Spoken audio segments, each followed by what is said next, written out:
Welcome to The Explainer. Today, we're unpacking a psychological concept that's, well, probably going to completely change the way you look at the world around you. We're exploring the profound, often hidden tension between the things that look absolutely incredible on the outside, but feel, frankly, terrible on the inside. It's a fascinating look at appearance versus reality, and I am so excited to dive into this with you. But before we get into the core data, I want you to ask yourself something. Have you ever smiled while in pain? Really genuinely reflect on a time when you completely hid your true feelings. Maybe your formal shoes were just absolutely pinching your feet at an event, or maybe you were having a totally terrible day but you still forced that cheerful grin for a work meeting. Look, we've all been there, right? It's a deeply relatable human experience, and it's exactly the phenomenon we're dissecting today. Section 1. The core tension. When looking good doesn't feel good. Okay, let's dive into this. Here's the ultimate battle. External appearance on one side and internal reality on the other. The source material basically frames this as a minimalist concept, kind of like a single, stark red line on a white background, representing this continuous tension between a flawless facade and a really uncomfortable, painful toll. Think about it. We put so much effort into constructing this pristine external appearance, right? We want to project success, happiness, total control.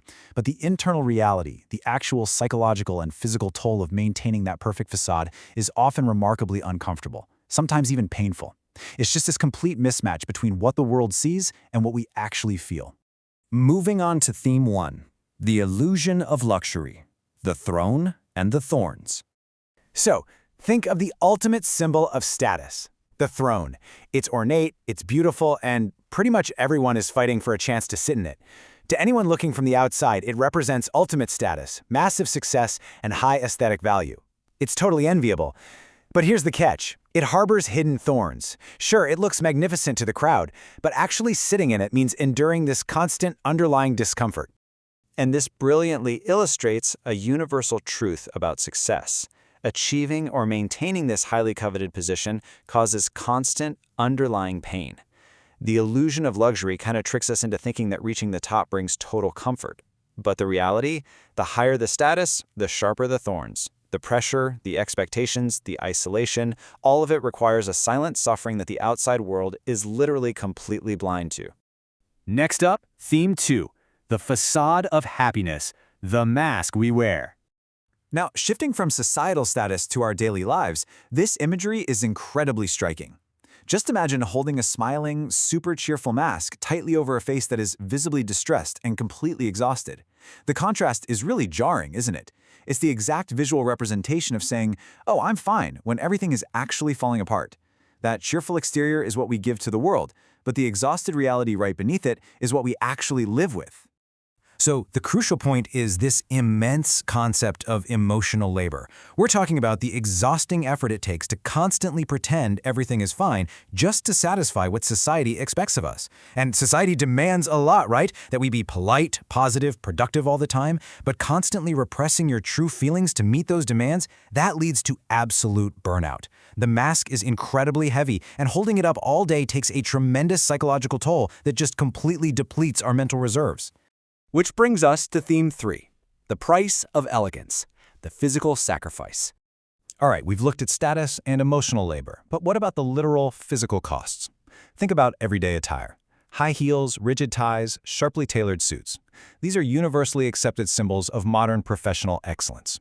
If you want to look the part in a corporate or formal setting, well, this is the uniform. They project competence, elegance, and power. Let's move to and see how this builds from those emotional sacrifices to real physical sacrifices.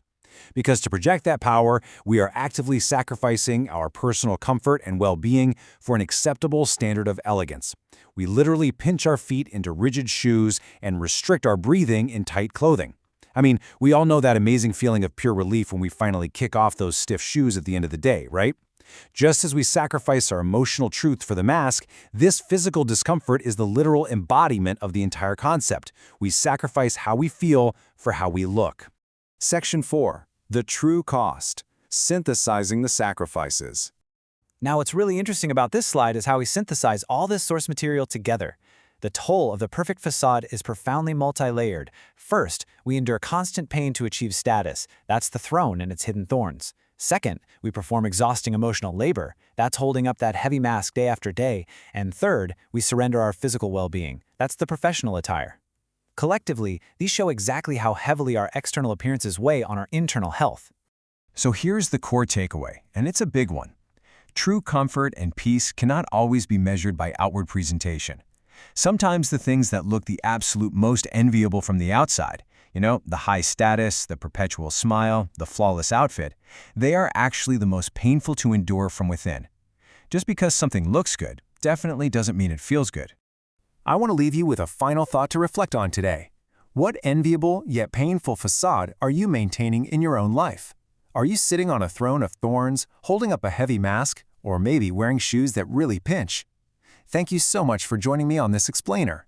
Keep questioning the space between appearance and reality, and I'll see you next time.